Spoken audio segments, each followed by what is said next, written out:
Amém, queridos. Você pode se assentar, por favor.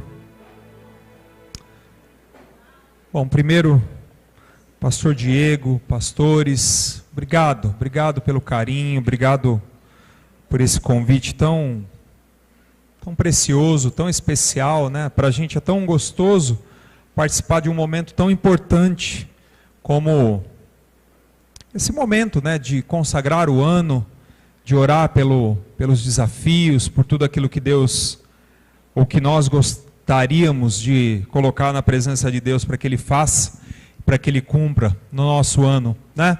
Obrigado pastores, obrigado pastor Diego. Eu estou aqui com a minha esposa, essa é a pérola que abrilhanta a minha vida, Mirene. Eu tenho convicção profunda no meu coração de que Deus foi bom comigo e nem tanto bom com ela. Porque eu sou chato, irmão, de vez em quando. Tão chato que de vez em quando eu falo, ainda bem que eu não sou casado comigo mesmo. Já tem isso por aí, né? Já tem gente casando consigo mesmo por aí, né? Eu não me casaria comigo, não. Mas glória a Deus pela vida da minha esposa. O Maurício também, um querido lá da Quírios, está conosco aqui também. Veio aqui nos acompanhar. Foi uma surpresa, né? Na verdade me avisou que viria, né? Mas muito bom, muito bom. Queridos, abra sua Bíblia, por favor,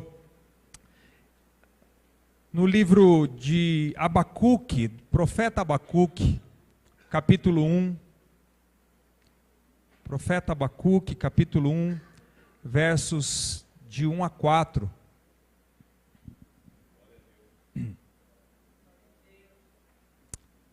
Abacuque 1, de 1 a 4. Se você encontrou, diga amém. Amém. Vamos ler. Advertência do profeta Abacuque. Até quando, Senhor, clamarei por socorro sem que tu ouças? Até quando gritarei a ti violência, sem que traga salvação? Por que me fazes ver a injustiça e contemplar a maldade? A destruição e a violência estão diante de mim, a luta e conflito por todo lado. Por isso a lei se enfraquece e a justiça nunca prevalece. Os ímpios prejudicam os justos, e assim a justiça é pervertida. Vamos orar? Senhor, obrigado, Senhor, por esse mover da Tua presença neste lugar, Senhor. Como é gostoso, como é bom, Senhor, sentir, Senhor, aquilo que Tu tens feito, Senhor, na vida do Teu povo, Senhor. Poder, Senhor, nos reunirmos, ó Pai, em adoração e oração, ó Deus, e clamor a Ti. É um dos grandes privilégios, Senhor, que nós temos como povo de Deus. E nós Te louvamos por isso nesta noite. Entregamos a Ti, Senhor, esta palavra, que ela seja, Senhor, aquilo que Tu queres fazer, Senhor, na vida do Teu povo, que em nome de Jesus, ó Deus, nada impeça que os nossos ouvidos, ó Deus, ouçam aquilo que Tu queres dizer, ó Deus. Que em nome de Jesus, ó Pai, o Teu Espírito transforme o nosso coração a partir da Tua palavra, Senhor, e que o Teu nome seja glorificado em nós, em nome de Jesus. Amém. Fosse eu dar um tema para essa palavra, seria: fale para Deus o que você está pensando. Ou seja sincero com Deus a respeito daquilo que você pensa. Quando você entra nesse propósito, orando pelos 6 primeiros meses desse ano, qual é o nível de sinceridade das suas orações? Como é que você chega diante de Deus com as suas demandas, com o seu clamor? Você tem conseguido ser completamente transparente, completamente sincero diante de Deus? Você teria coragem, por exemplo, de chegar diante de Deus nesse começo de ano e apresentar aquele irmão, digamos que você não tenha muita amizade ou afinidade, e você chegar diante de Deus e dizer: Deus, sabe aquele irmão que tem sido uma prova para mim no ministério? Senhor, o Senhor podia abençoar ele, levar ele para outra igreja. Você teria coragem de fazer uma oração como essa? Esse começo de ano eu tive umas boas conversas com Deus e conversas não muito fáceis para mim, mas eu vou te dizer que não existe nada mais especial para nós que servimos ao Senhor e confessamos o nome dEle, do que buscarmos a intimidade com o Senhor, a ponto de chegar diante da presença dEle, abrindo e rasgando o nosso coração e colocando até aquelas coisas que nós não falaríamos para ninguém e muito menos para Deus. É claro que isso não é um estímulo para que você seja irreverente ou desrespeitoso com o Senhor, mas é um estímulo para que você tenha intimidade a ponto de não ser formal com Deus, a ponto de você falar com Deus como um pai, entendendo que Ele é um pai que quer te ouvir, que deseja ouvir os desejos e os anseios e as crises mais profundas do seu coração, está pronto a ouvir o seu coração e conversar com você de maneira sincera, de maneira honesta. Muitos de nós nos acostumamos a ter uma relação com Deus muito formal, onde nós falamos para Deus quando nós estamos orando, aquelas palavras que a gente aprende na igreja. A gente vai caminhando com a igreja e a gente passa a dizer para Deus as palavras que nós estamos acostumados, os jargões que nós estamos acostumados. E existem coisas dentro do nosso coração que nós não temos coragem de falar nem para Deus, apesar do fato de sabermos que Ele conhece o nosso coração e entende e sabe tudo aquilo que passa na nossa mente, no nosso coração. E nós não temos coragem de chegar para o Deus Todo-Poderoso que nos ama, que morreu por nós, e rasgarmos o nosso coração diante dEle. E a gente passa a ter uma relação muito formal. E é interessante que quando nós falamos que nós precisamos ter uma vida de intimidade com o Senhor, uma vida próxima do Senhor, uma vida que rasga o coração diante dEle, o formalismo não cabe, porque intimidade e formalismo não casam no mesmo lugar. Quando você tem intimidade com alguém, você tem familiaridade, você tem liberdade para falar para essa pessoa aquilo que você pensa, sem se preocupar com aquilo que aquela pessoa vai falar. E se ela for honesta com você e for sincera com você, está tudo bem, porque há intimidade entre vocês dois para compartilhar as coisas mais profundas. Entende? Então nós precisamos abrir mão do formalismo que nos afasta dessa intimidade com o Senhor. Eu me lembro que quando eu me formei na faculdade, um pastor foi orar para abrir a celebração, o culto de formatura.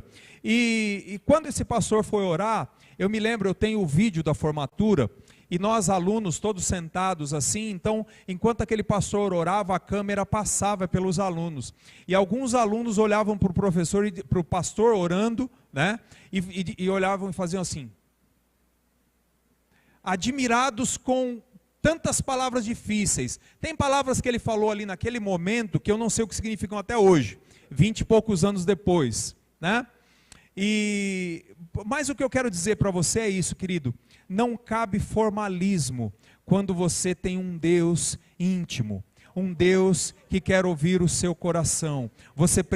Nós precisamos aprender a rasgar o nosso coração diante de Deus. Quando nós somos formais demais, nós afastamos a possibilidade de ter experiências profundas com o Senhor. Eu estive há cerca de 6 meses no sertão, num trabalho missionário que nós temos ali, que a Quírios apoia ali no sertão do Piauí, e ouvi a história de uma missionária que ela tinha o seu marido, serviu no campo missionário a vida toda com o seu marido, e de repente o marido dela adoeceu. A igreja se mobilizou, todo mundo começou a orar, mas passou poucos dias e o marido morreu. E num dia ela estava num culto como esse, e o tema do culto era o tema de missões, de chamado, e o pastor que pregava dizia assim: olha, os campos estão brancos, mas poucos são os ceifeiros, nós precisamos de gente para o campo missionário. E essa mulher disse: não precisa de gente no campo missionário. eu não acredito nessa palavra, porque o meu marido estava aqui, ele estava pronto, ele estava servindo, ele amava essa obra e o Senhor levou ele. Então, se o Senhor levou ele, não precisa de gente. Eu acho que tem gente sobrando no campo missionário. Você teria coragem de fazer uma oração como essa? Você teria coragem de falar isso para Deus? É duro, né? É uma palavra dura, mas isso é um nível de sinceridade, de honestidade, que só aquele que adquiriu intimidade com o Senhor sabe como fazer. Talvez você esteja se perguntando o que isso tem a ver com a palavra de Abacuque, com esse texto de Abacuque. Para mim, a história de Abacuque é uma história de um homem cercado por problemas por todos os lados, e que no auge do seu desespero, ele começa a questionar a Deus a respeito da realidade que ele está vendo em volta, e ele lança toda essa amargura, toda essa sinceridade, essa honestidade diante de Deus, porque parecia que Deus não estava fazendo nada em relação a essa realidade que ele estava vivendo. A diferença desse livro de Abacuque em relação aos outros profetas é que na maioria dos livros dos profetas você vê que o texto começa da seguinte maneira: veio a palavra do Senhor a fulano de tal, filho de fulano de tal, no ano tal, do rei tal, dizendo, assim diz o Senhor. Tem vários livros, vários profetas que começam assim, não é? E o profeta Abacuque não tem nada disso.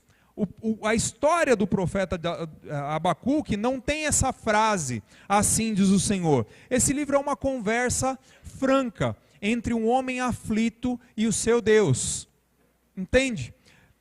E é uma conversa muito sincera. Ele começa questionando a Deus por causa da sua realidade, e aí Deus dá uma resposta para ele que ele não gostaria de ouvir, e ele questiona de novo, e começa a questionar os métodos de Deus, e Deus vai sendo também honesto com ele, dizendo, olha, o que eu vou fazer é isso, e ponto final. Então há uma relação de intimidade, de honestidade, de sinceridade. Então, nessas primeiras frases que nós lemos, do versículo 1 até o versículo 4, nós vemos Abacuque derramando todo o seu coração, e derramando todas as crises que ele vivia, que ele estava vivendo, aquelas crises que muitos de nós vivemos. E eu acho que as crises que Abacuque vive aqui, que são reveladas nesses versículos, são muito similares, são muito idênticas às crises que nós vivemos hoje, em 2025.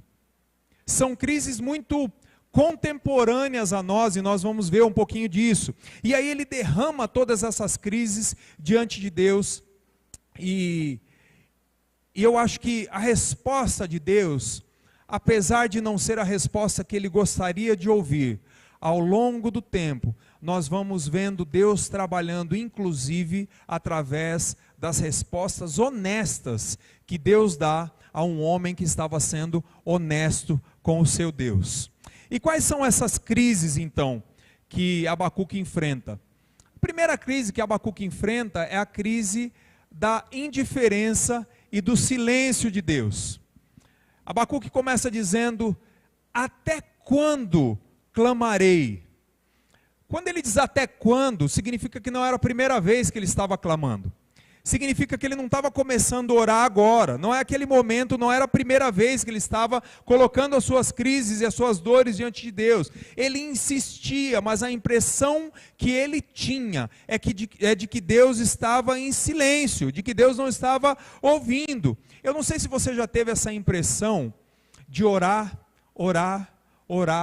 clamar, e o sentimento é como se a sua oração estivesse batendo na parede e voltando, como se não tivesse ninguém ouvindo, nem o próprio Deus, que diz a sua palavra, que quando você entra lá no seu quarto, em secreto, vai te ouvir.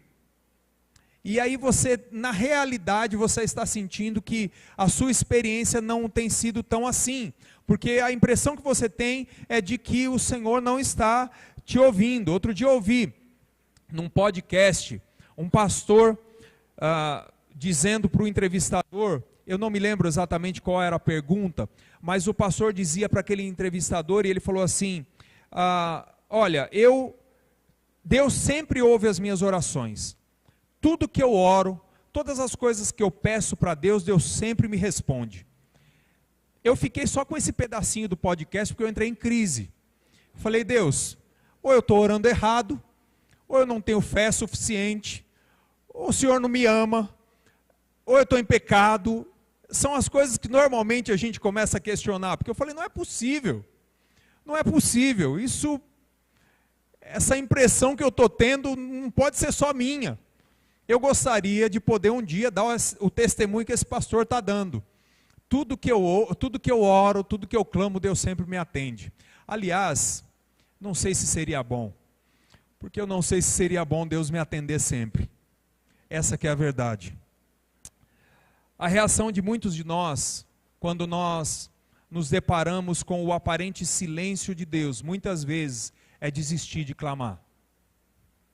Muitas vezes é dizer, bom, eu acho que Deus não me ouve mesmo, eu acho que Deus talvez não me ame tanto assim, ou talvez as minhas orações não estejam alinhadas com a sua vontade, e a gente começa a desistir.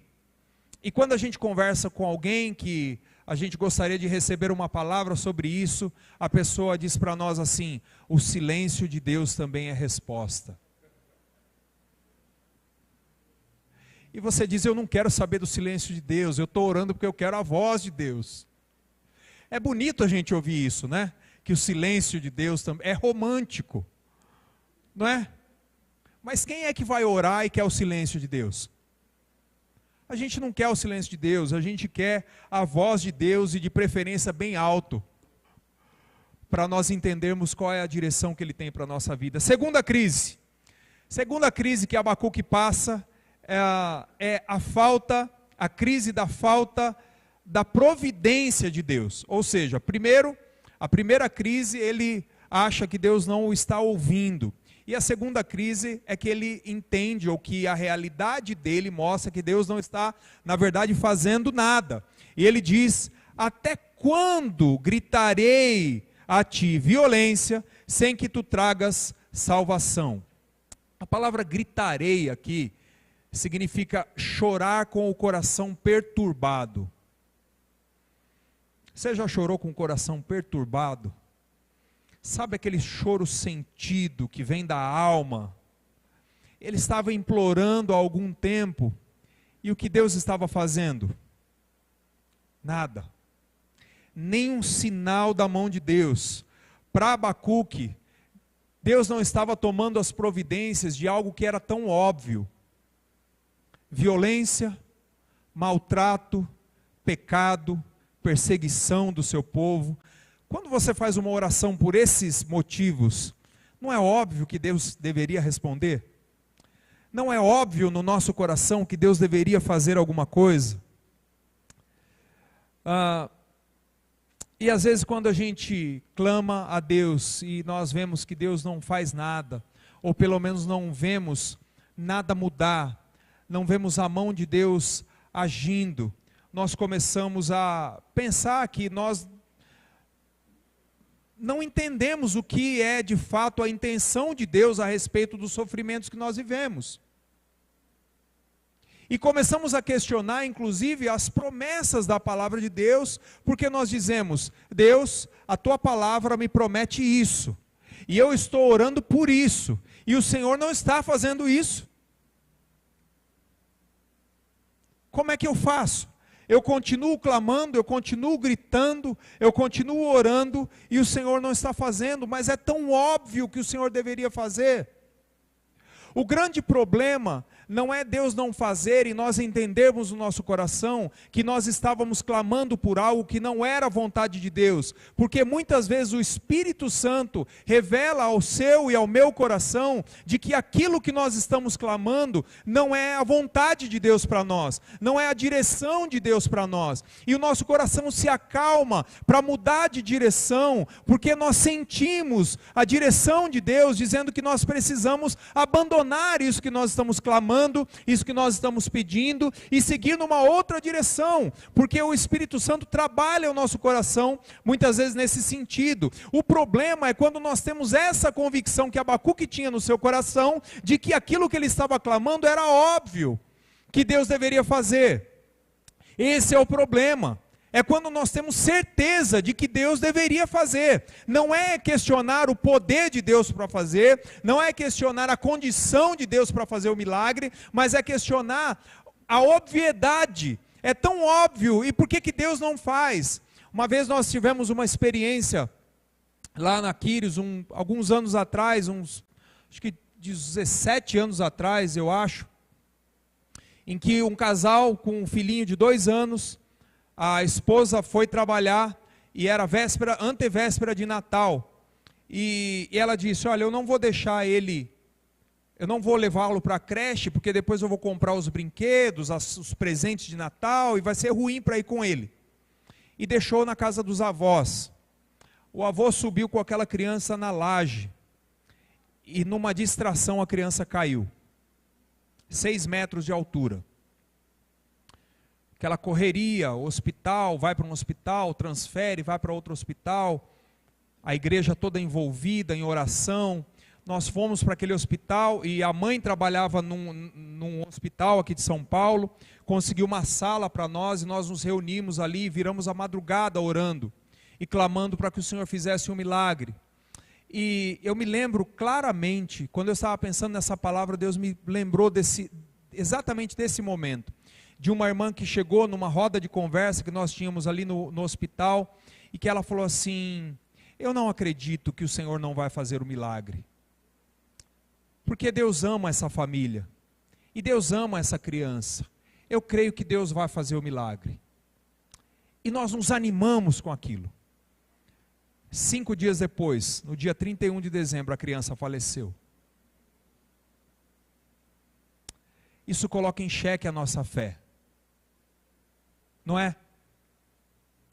Porque para nós é óbvio, quando nós clamamos, por exemplo, para que Deus restaure um casamento, porque nós sabemos que a família é plano dele, para que Deus tire alguém das drogas, porque a gente sabe que isso não é plano de Deus na vida do ser humano, e que isso é uma prisão do diabo.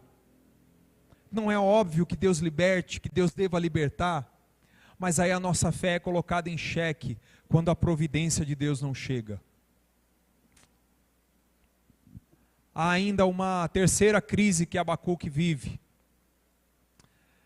que é a crise da comparação. Porque Abacuque também pergunta: por que o Senhor me faz ver isso? Em outras palavras, é como se Abacuque estivesse dizendo: por que comigo e não com o outro? Quantas vezes você já disse isso? Quantas vezes no meio da sua crise, você olhou para alguém e disse: Senhor, eu sou tão fiel, por que eu estou vivendo isso e o irmão fulano não está vivendo isso? Eu sei que você não fala isso em voz alta, não é?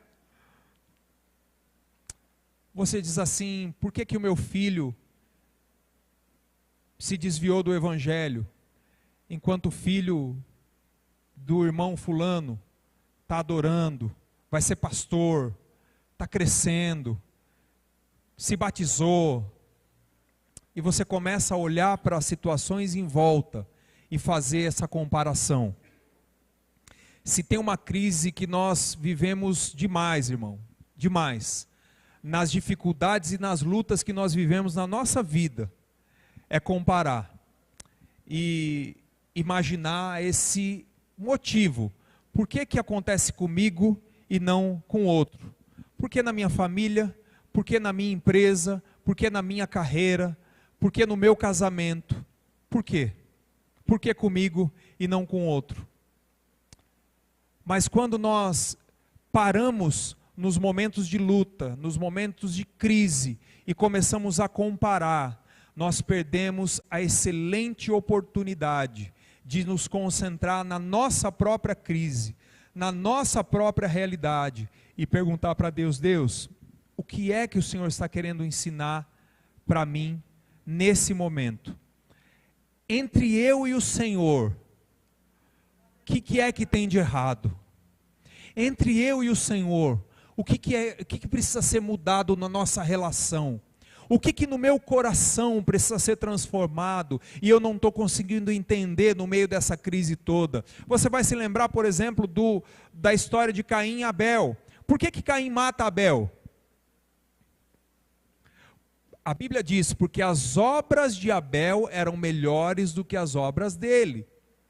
Porque Deus havia aceitado o sacrifício de Abel e não havia aceitado o sacrifício dele. E naquele momento, em vez dele perguntar para Deus, Deus, por que o Senhor não aceitou meu sacrifício? O que é que está faltando? Ele matou o irmão, por causa da comparação. E às vezes nós perdemos essa oportunidade. Então, querido, você que está olhando para suas crises, olhando para esse início de ano e olhando lá, vendo o Instagram do irmão que está passeando nas Maldivas e você não conseguiu nem ir para a praia, e se foi para a praia ficou com virose, não é? E você está vivendo as suas crises, e isso é uma ferramenta diabólica para você comparar, né? Porque ninguém coloca no Instagram o perrengue, ninguém coloca no Instagram a dificuldade, todo mundo coloca o lado bonito, né? Todo mundo quer se posicionar para fazer uma foto bonita, né? E a gente fica adorando aquelas coisas e olhando e dizendo, ai, que vontade que eu tenho, né? A gente tem trabalhado há muito tempo ali com famílias, com casais ali na igreja, e uma coisa que me surpreende, eu fico até com medo, quando os casais começam a postar muitas fotos com muito, desculpa a expressão aqui, mas muito nhen, eu já vou me preparando e falo, meu Deus, acho que eu vou ter que atender esse casal logo logo. Porque é incrível, porque parece que as pessoas gostam de mascarar, mostrando para os outros. Porque a gente gosta de comparar. A gente gosta de comparar. Então, querido, tire isso da sua vida em nome de Jesus. Tire a comparação em nome de Jesus e aproveite os momentos em que você é estimulado a comparar a sua realidade com a realidade do outro. Aproveite esse momento para perguntar para Deus, Deus, vem cá, Senhor, vamos conversar. Eu preciso saber o que é que está acontecendo, o que é que precisa mudar aqui dentro do meu coração, porque eu quero ser aceito, porque eu quero estar junto contigo, porque eu quero que o Senhor faça a tua vontade na minha vida, porque eu quero viver a realidade que o Senhor tem para mim. E quanto mais rápido essa mudança acontecer, eu sei que eu vou sair dessa prova, eu sei que eu vou sair dessa luta, porque eu sei que nesse caminho eu vou crescer e o Senhor tem muitas coisas a acrescentar na minha vida e eu quero que o Senhor faça logo, em nome de Jesus. Pare de se comparar, querido, porque a vida do outro e aquilo que Deus tem que fazer na vida do outro é com a vida do outro, e aquilo que Deus tem que fazer na sua vida é com a sua vida. Ele ama você e Ele tem um plano específico para você, Ele tem algo específico e direto para você, que quando acontecer, quem está em volta de você pode ser que não entenda, e também vai continuar sem entender porque é que Deus fez tantas coisas na sua vida, e porque é que você experimentou uma mudança tão grande e tão notável na sua vida, mas é porque Ele tinha essa vontade específica, esse cuidado específico para tratar só com você. Então, quando você se sentir estimulado a comparar a sua realidade com a realidade do outro, saiba que o outro também está enfrentando as suas guerras, está enfrentando as suas lutas, e essa especificidade da vontade de Deus na sua vida também acontece na vida do outro. Pode ser que seja em outra área, pode ser que seja diferente, mas Deus tem um plano poderoso, grandioso, maravilhoso na vida de cada um de nós, e cabe a nós olhar para a nossa relação com Deus e sentir o toque do Espírito, ouvir o toque do Espírito para entender aquilo que Ele quer mudar no nosso coração. E eu tenho certeza que na vida de cada um de nós aqui, existem coisas específicas que Ele vai mudar esse ano, em nome de Jesus. Quarta crise, e essa eu separei só 4, mas eu acho que Abacuque tem mais. Mas a quarta crise que Abacuque vive aqui é das aparentes contradições de Deus.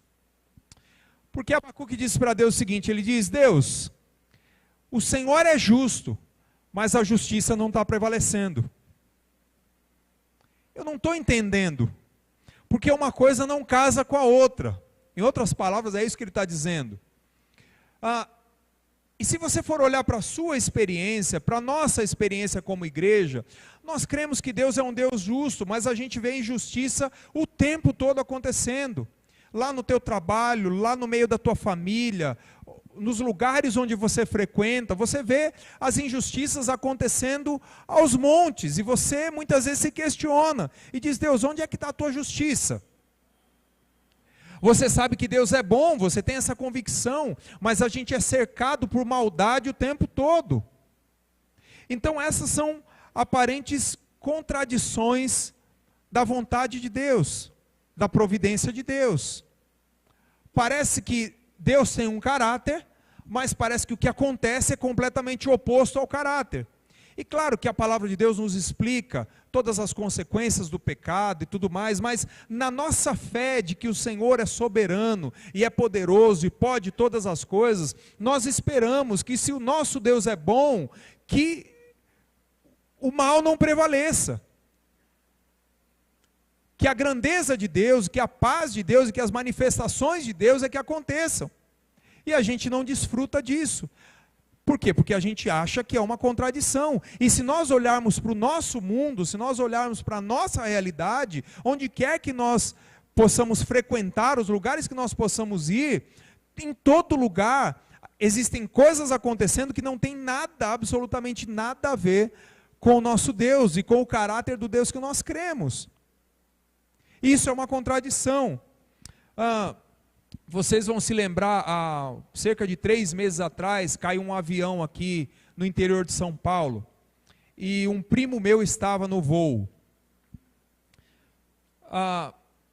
Quando eu fiquei sabendo, aí você já vai buscar logo as notícias, né? Vai tentar entender o que é que aconteceu, e aí naquela semana só se falou disso, né? Você abria a internet, era só isso, ligava a televisão, era só isso que se falava, né? E uma das reportagens que eu vi falava das pessoas que não embarcaram naquele voo. 10 pessoas, num avião que cabia 82, eu acho, se não me engano. Eu viajo bastante, inclusive já fiz muito esse trajeto que esse avião estava fazendo. E eu nunca vi um voo com tanta gente não entrando no avião. Uma coisa é você pensar que um avião, um voo com 160 pessoas, vai faltar 10 pessoas. Outra coisa é você pensar que um voo que tem 70, 80 pessoas, faltar 10 pessoas. A proporção é muito estranha, né? E aí começou-se na internet, todo mundo dá as suas opiniões. E as pessoas começavam a dar os seus testemunhos. Olha, foi Deus que me salvou, porque eu parei lá para tomar um café, me enganei com o horário do avião, e quando eu fui ver, eu tinha perdido o voo. Não é? E aconteceu isso com muitas pessoas. Mas alguns comentários diziam o seguinte: se Deus foi bom para salvar aquelas pessoas que não entraram no voo, por que Ele foi mal para não salvar as pessoas que entraram no voo?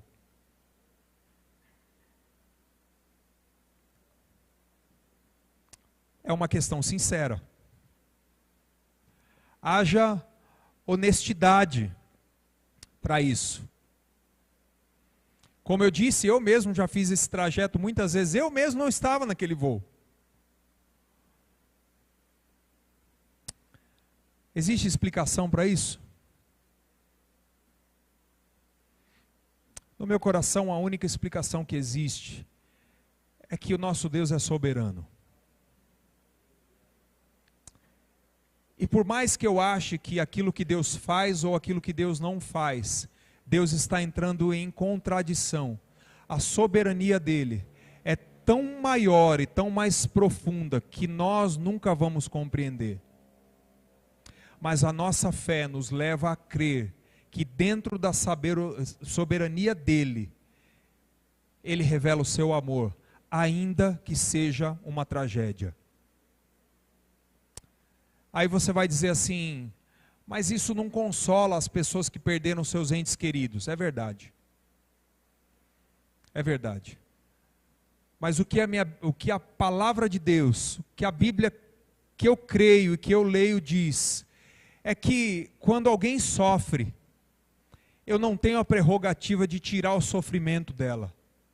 Eu não tenho a prerrogativa de levar uma palavra que vai apagar o sofrimento dela.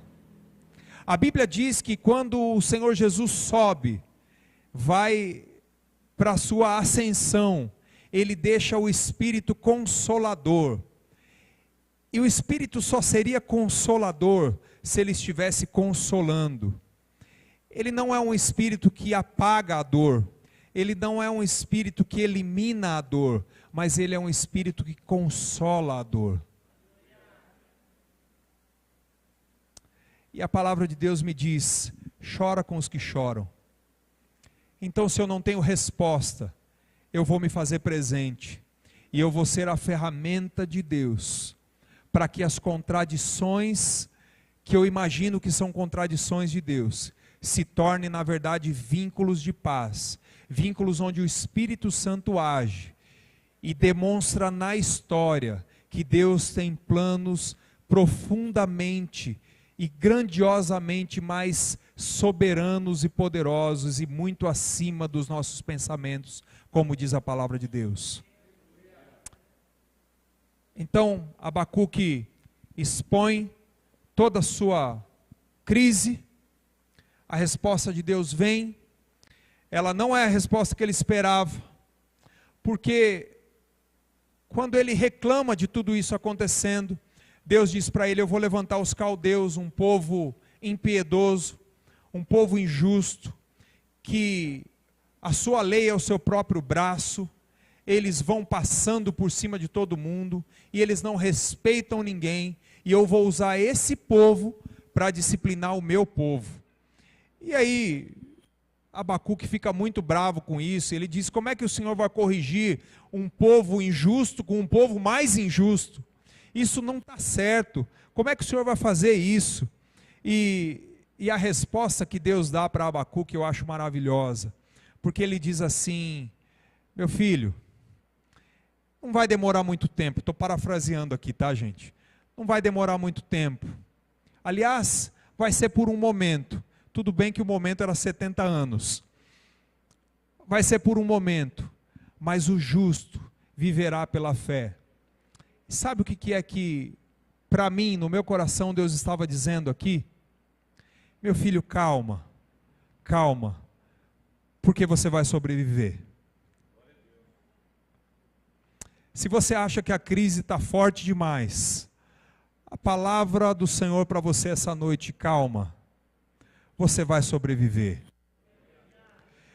Pela sua fé, ainda que ela seja mínima, pela sua fidelidade, ainda que ela seja mínima nesse momento de crise, você vai sobreviver, porque eu tenho coisas além para fazer, eu tenho coisas maiores para fazer, e essa é a chave de toda a conversa que Abacuque tem com Deus.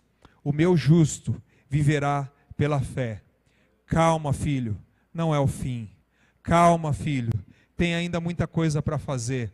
Calma, filho, você vai sobreviver. Abacuque é honesto com Deus, e Deus foi honesto com ele, e essa é a relação de intimidade que nós precisamos buscar em Deus, a relação onde nós não temos melindres para colocar diante de Deus aquilo que tem no nosso coração, muitas vezes a amargura, muitas vezes a dor, muitas vezes a dificuldade, nós precisamos buscar essa intimidade, a ponto de rasgar o nosso coração, e permitir que Deus também alguém chegue, por mais que a palavra dele seja forte, por mais que a palavra dele seja dura, por mais que a palavra dele seja momentaneamente difícil, confiarmos que ele tem planos maiores, que ele tem grandes coisas para operar nas nossas vidas. Então, querido, se você está vivendo nesse começo de ano uma crise, e você está dizendo: Deus, o que será de mim nesses próximos 6 meses? Eu preciso da tua mão, eu preciso da tua provisão,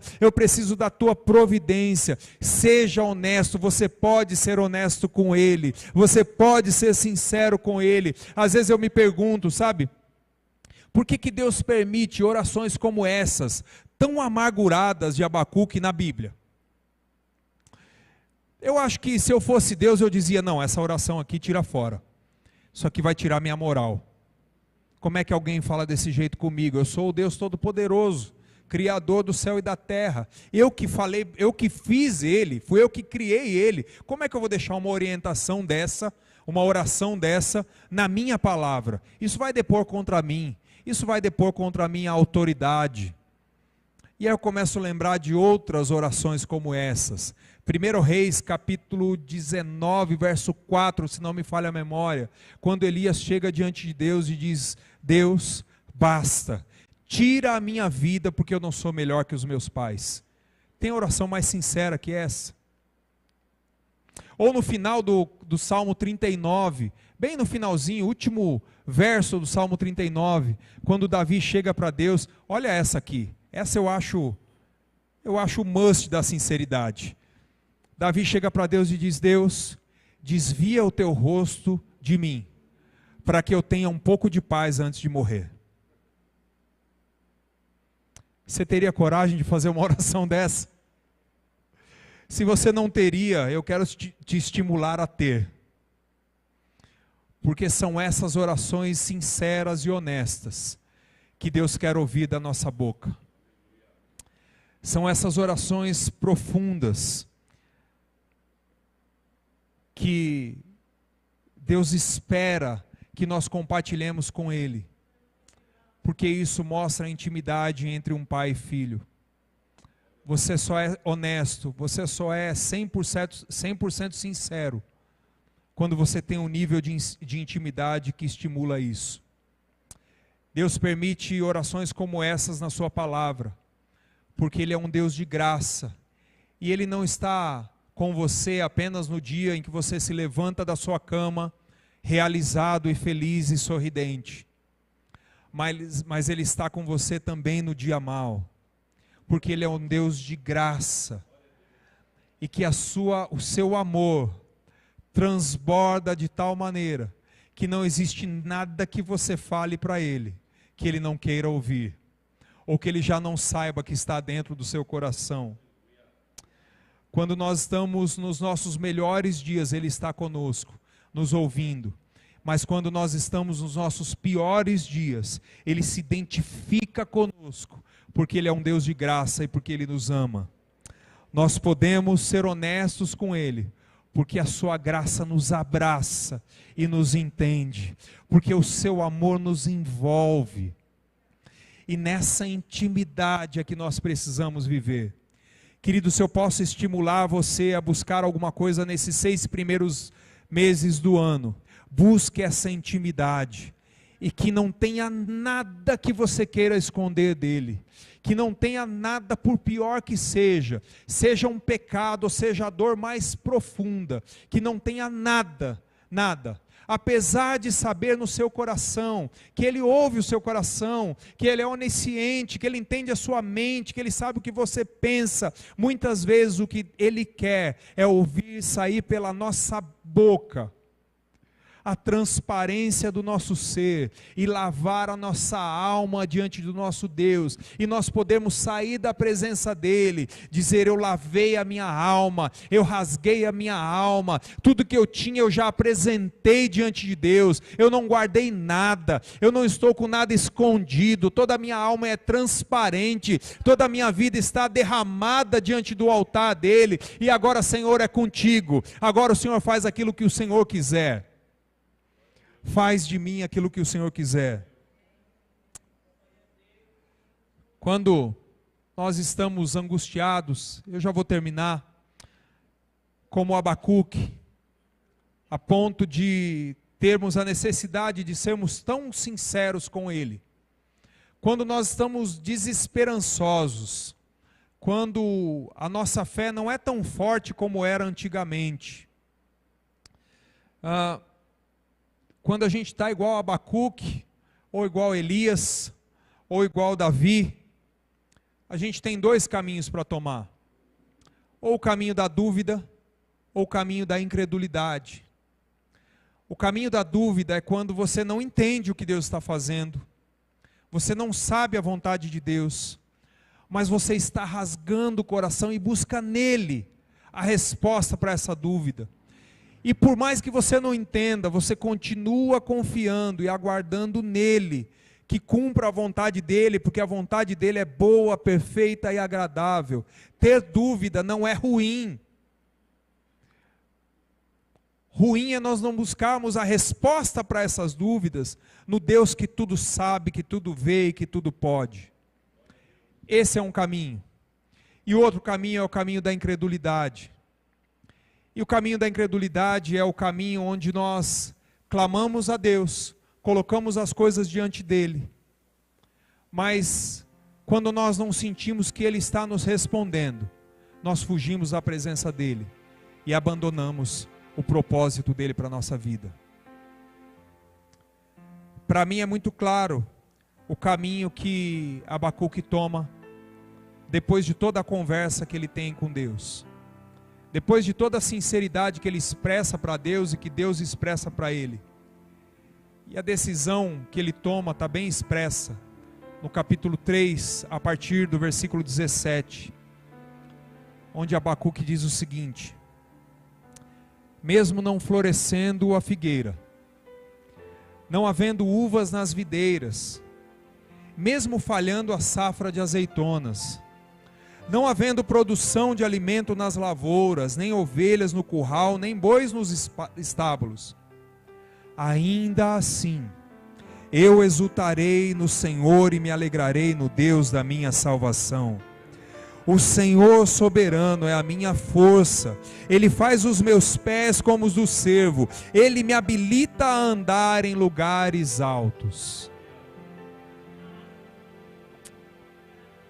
Abacuque começa com uma série de crises, pelo menos 4, como eu disse, e termina confessando que o Senhor é a sua fortaleza, e que ele vai confiar mesmo nas crises mais severas. Ele está falando aqui de agricultura, e se tinha uma coisa que era pesado para aquele povo daquela época, era isso que ele falou aqui: era não ter figo, era não ter uva, era não ter azeitona. Quando o campo não produzia, isso era uma crise de verdade. E o que Abacuque estava dizendo aqui é: Deus, eu já fui sincero, eu já coloquei diante do Senhor todas as minhas crises, eu já abri o meu coração. Agora a minha decisão, eu vou confiar em Ti, nas minhas crises mais severas, porque o Senhor é a minha fortaleza. Nossa força, querido, a sua força não está na expectativa de que só coisas boas aconteçam ao seu redor. Sempre. É claro que a gente quer que coisas boas aconteçam, e a gente ora por essas coisas boas. Mas o que eu quero estimular você nessa noite é para que a sua fé seja fortalecida nesse Deus que mesmo nessas crises, Ele está em pé, sendo a sua fortaleza, e dizendo para você: filho, não é o fim, filho, não vai acabar aqui, filho, o ano de 2024 que você disse que foi tão ruim, não acaba aqui não, agora tem um novo ano, agora tem um novo mês, agora tem um novo dia, e a cada novo dia, a minha misericórdia e a minha graça vai se revelar sobre a sua vida. Eu tenho isso para fazer nas suas mais severas crises. Coloque, querido, honestidade e sinceridade quando você for clamar, por esses meses do ano. Eu não sei como foi a sua oração na virada de ano. Não sei como foi a sua lista de metas para esse ano. Não sei como você apresentou isso diante de Deus. Mas se você não foi o sincero o suficiente, eu quero convidar você a, nesse 10º dia do ano, o ano acabou de começar, que nesse 10º dia do ano, você refaça a sua oração e seja profundamente honesto com Ele, porque Ele quer ouvir o seu coração, em nome de Jesus. Eu queria orar com você agora, rapidamente, queria convidar você a ficar de pé.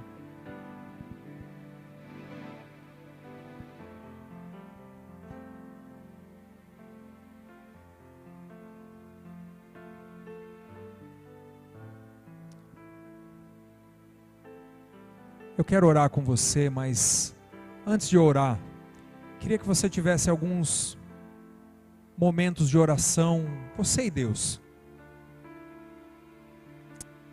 Comece a conversar com Ele. Se você não quer que o seu irmão do lado ouça a sua oração, não tem problema. Fale bem baixinho, mas que o seu coração grite bem alto e bem sincero diante do Senhor agora.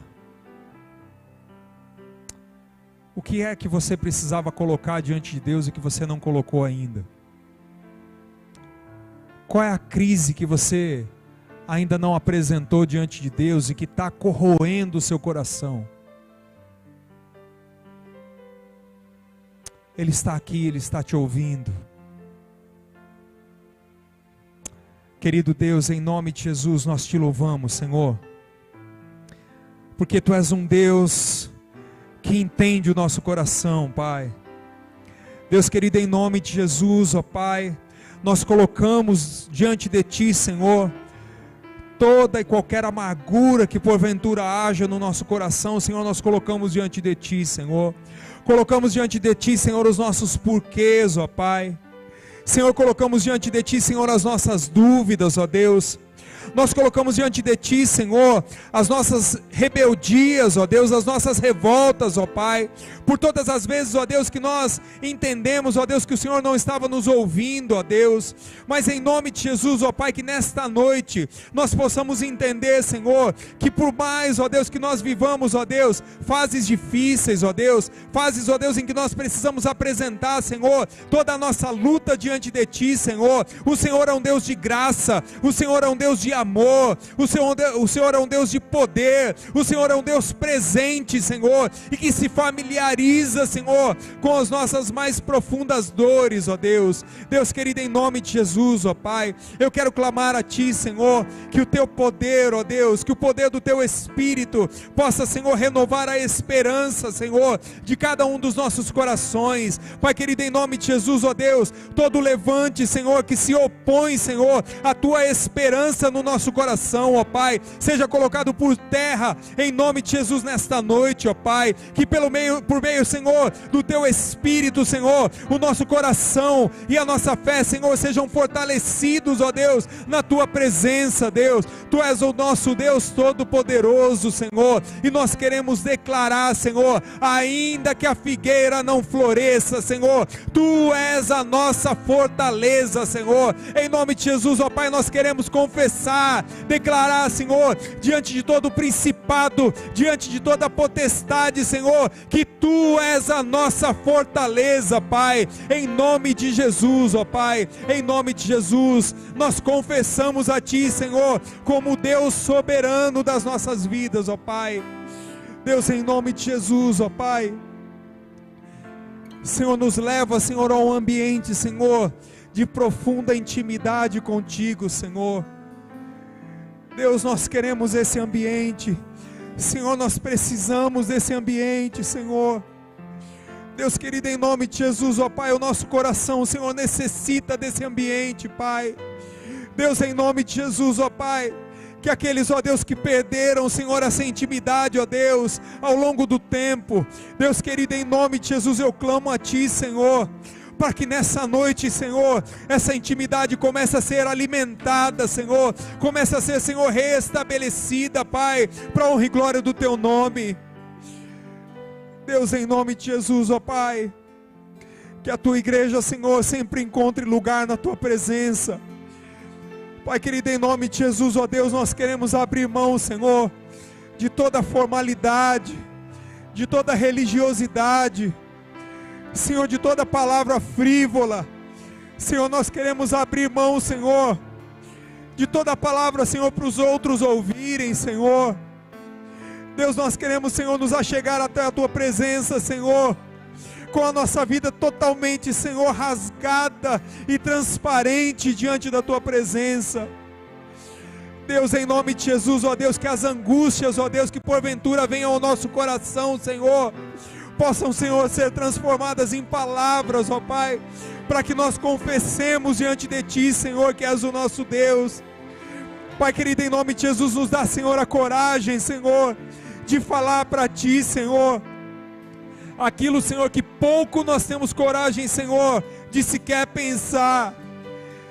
Deus, em nome de Jesus, nós confessamos, Senhor, os nossos pecados, Senhor, confessamos, Senhor, as nossas culpas, clamamos a Ti, Senhor, pelas nossas famílias, ó Deus, clamamos a Ti, Senhor, pelos nossos filhos, pelos nossos pais, pelos nossos idosos. Deus, em nome de Jesus, ó Pai, que o ambiente, Senhor, da nossa família seja um ambiente de intimidade contigo, Deus, em nome de Jesus. Nos leva, Senhor, a essa familiaridade contigo, Deus, porque nós precisamos disso. E mais uma vez declaramos, Senhor, Tu és a nossa fortaleza, Tu és a minha fortaleza. Aleluia. Você pode repetir comigo assim, querido? Tu és a minha fortaleza, Tu és a minha fortaleza, em nome de Jesus, amém.